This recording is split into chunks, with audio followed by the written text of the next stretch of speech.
Hello, and welcome to the interview. Wendy Byford here. I am the co-founder and president of Your Entity Solution and the founder of Yes Roundtable, where we take women from startup to scaling. And today, my special guest is Cheyenne Syverson. Now, Cheyenne began her journey in financial services immediately following her studies in animal and equine science. I want to hear about this.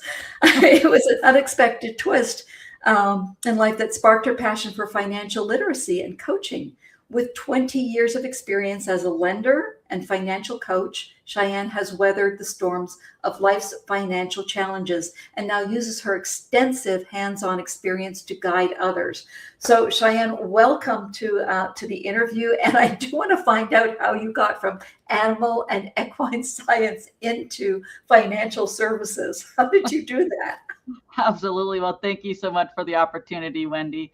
Yeah, it was an interesting twist in my life. I honestly thought I would have a spouse that would handle my finances, and I ended up in agricultural lending because of my agricultural background. So I started as a career intern for an agency that provided agricultural lending. And when I got into lending, I started going, wait, why are we not taught this stuff? Like, I didn't even know when I started, why do people that pay cash for everything not have a better credit score? Only to learn that your credit score is based on how you manage credit. And through my journey, I've asked a lot of questions about money, and I would ask other people and they're like, well, I don't know.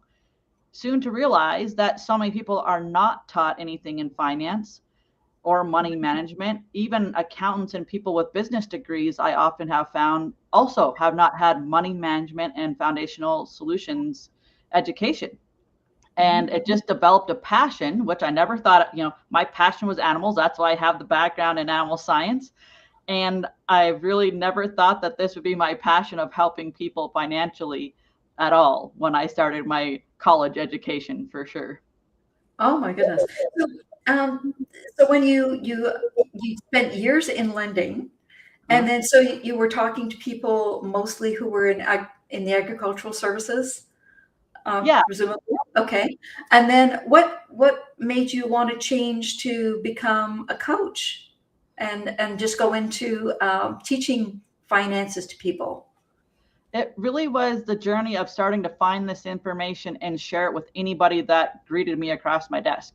I did work at another credit union as well, and did lending for consumer lending. And what I realized is a lot of people didn't even have the basic understanding of credit, money management, and I was getting so much positive feedback, and I kept asking, why are we not taught this, to the point of, why don't I teach it? Because I already was teaching it to the people I was working with.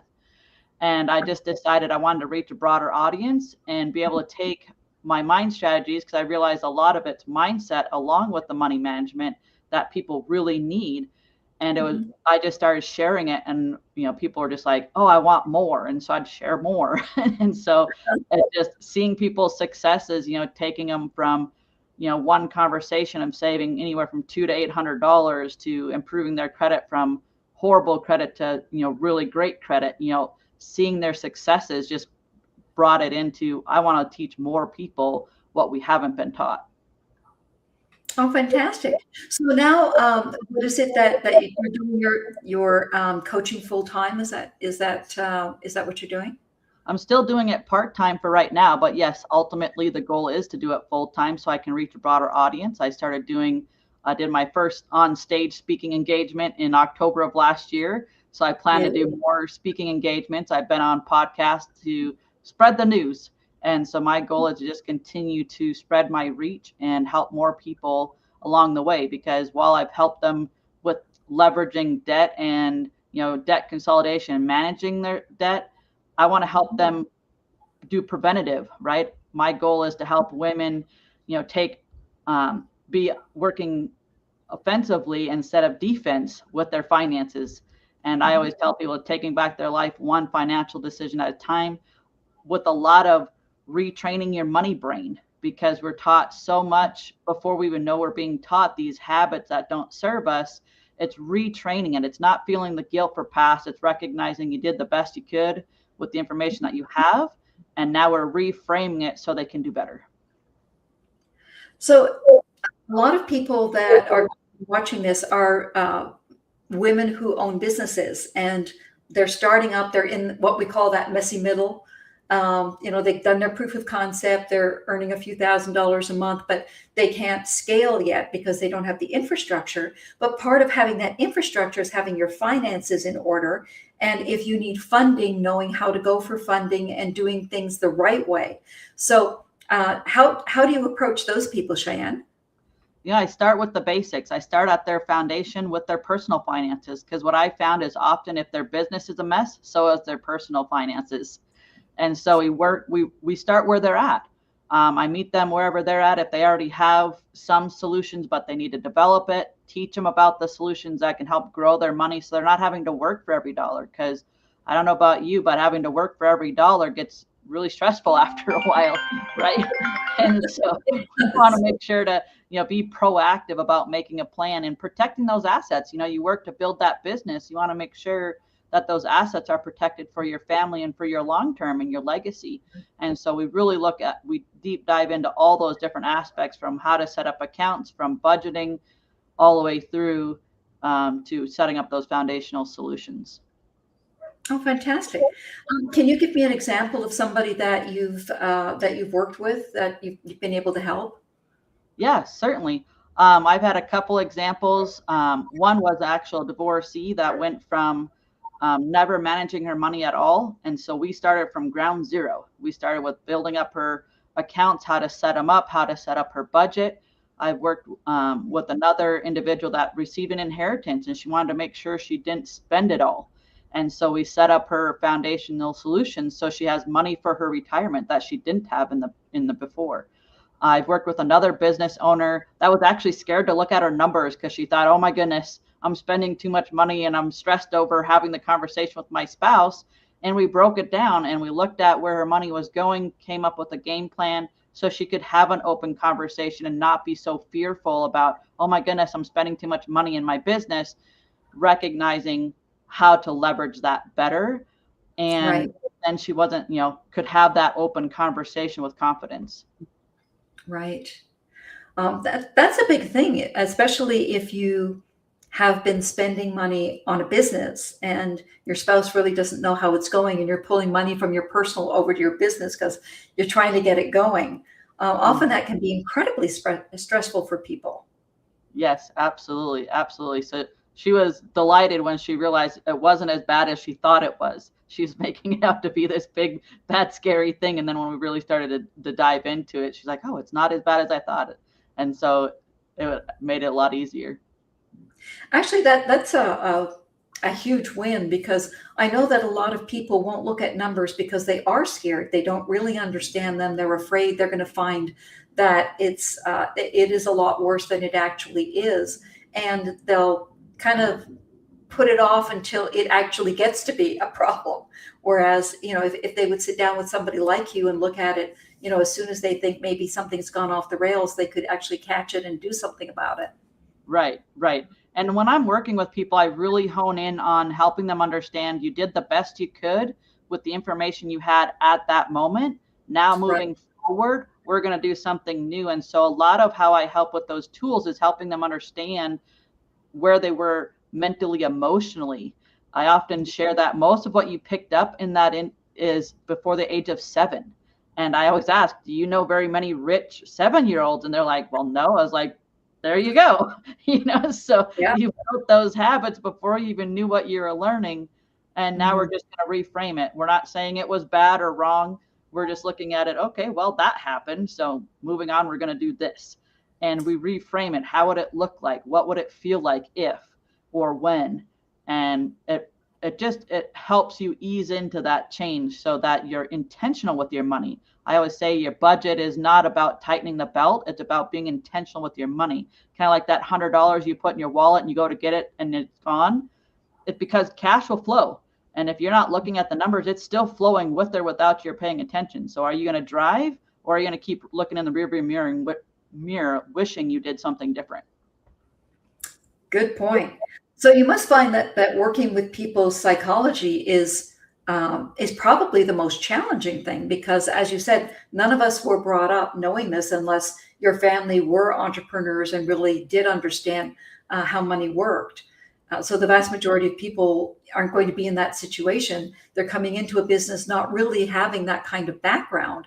So having a psychology of saying, okay, I've got a business now, I also have to be a financial expert is a huge step. Right. Yep. And that's where I'm here to help ease that burden and help them, give them those step-by-step processes and just different systems and different strategies. I call them tips and tricks to mind hack your way to savings, leaving more money in your wallet and less on the shelves of others. Right. Good point. So if you could tell these business owners who are, kind of going into the point where it's kind of like, I got my business, I know what it is that I want to do. I'm starting to actually now build it out as a business instead of a really successful job, right? So that I can, take a vacation or take a day off and everything doesn't fall apart. What would you tell those people specifically to do the one big tip that they need to know as they go into this stage of their life? They need to be having a vehicle that grows their money so that when they take that vacation, their money is still working for them. And by working with the mind strategies, you reframe it so that you want to pay yourself first. Most often people are paying everything else and have nothing left to put into those vehicles that help amplify their money. And when they do that, then life happens and they have no backup plan. And so it's really key to set up those foundational solutions, which people hesitate on because they're like, oh, well, I really can't afford it. But if you're training your brain that way, it's a psychological thought of scarcity instead of abundance. And you're even blocking your ability to attract customers too, because you're going at it from desperation instead of abundance of helping. Now, that's an excellent point, Cheyenne. Okay. So I'm fascinated by this because I think that there's so many people out there that can really benefit from sitting down and having a really good, frank look at where they are financially, both from their personal standpoint and from a business standpoint. So getting in touch with you is going to be important. So I'm going to bring up your contact information here. People can write it down. There's your email, Cheyenne@inspiringssolutionsforyou.com, or call or text your phone, 307-840-2350. And so when they get in touch with you, Cheyenne, what do they need to have? What needs to be prepared? Really an open mind. I walk them through the whole process. We start with a basic discovery call to go through where are you at? Where do you need the most help and target from? And then we develop a plan from there.